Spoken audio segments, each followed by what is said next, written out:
Assalamualaikum warahmatullahi wabarakatuh. Nama saya Muhammad Fadil Fahlevi dari kelas 11 MIPA 5 absen 21. Di sini saya akan membuat video presentasi untuk remedial PTS Bahasa Indonesia, yaitu materi tentang proposal. Berikut videonya. Proposal adalah tulisan yang dibuat oleh penulis dengan maksud untuk menjelaskan rencana dan tujuan suatu kegiatan kepada para pembaca, sehingga mereka mendapatkan pemahaman tentang tujuan kegiatan tersebut secara lebih detail dan jelas. Dan jenis-jenis proposal yang pertama yaitu proposal penelitian. Proposal penelitian merupakan proposal yang sering digunakan pada bidang akademisi seperti penelitian untuk tugas akhir tesis dan lain-lain. Lalu yang kedua ada proposal kegiatan. Proposal jenis ini sering digunakan di lingkungan masyarakat karena merupakan untuk mengajukan suatu proposal rencana kegiatan baik itu kegiatan individu maupun perorangan. Misalnya proposal seperti mengadakan perayaan, perlombaan, dan lain-lain. Lalu sistematika proposal penelitian. Yang pertama yaitu ada judul proposal. Lalu yang kedua ada pendahuluan. Dalam pendahuluan ada latar belakang masalah, perumusan masalah, dan tujuan penelitian. Lalu tinjauan pustaka, lalu metode penelitian, lalu jadwal pelaksanaan, lalu rencana anggaran, dan daftar pustaka. Saya akan menjelaskan rinciannya. Latar belakang masalah. Latar belakang masalah adalah alasan mengapa mengambil judul tersebut dan harus menggunakan skema LBM segitiga terbalik, yang artinya dari umum dulu baru ke khusus. Lalu pengertian perumusan masalah. Perumusan masalah wajib berupa pertanyaan, yaitu ada kata bagaimana.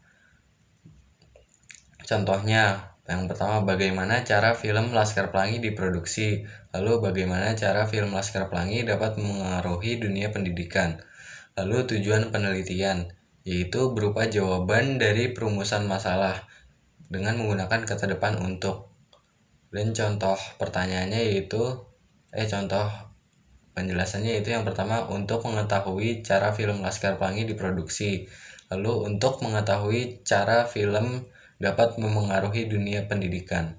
Lalu ada tinjauan pustaka, yaitu pengembangan teori dari variabel yang ada di judul. Dan ada variabel X dan variabel Y.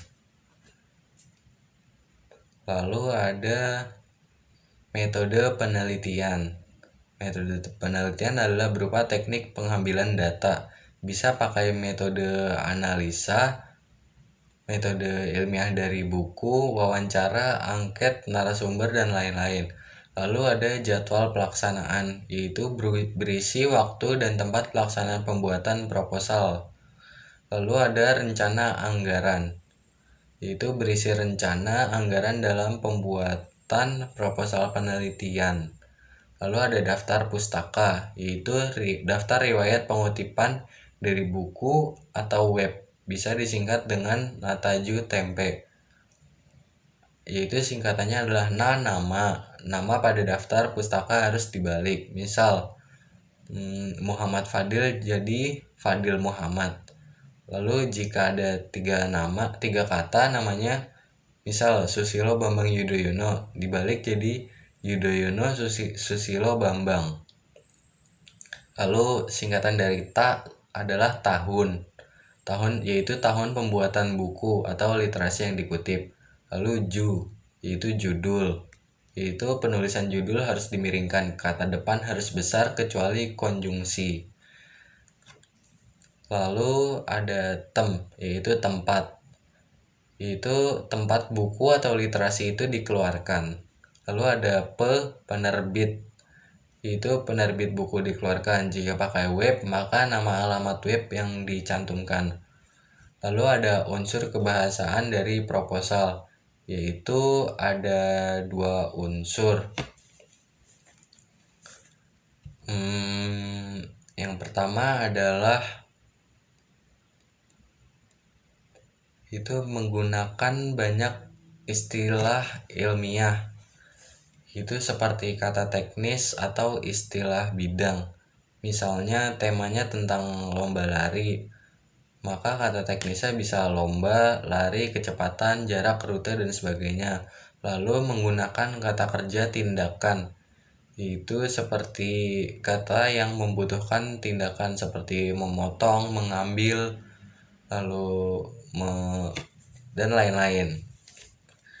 Lalu ada kata denotatif.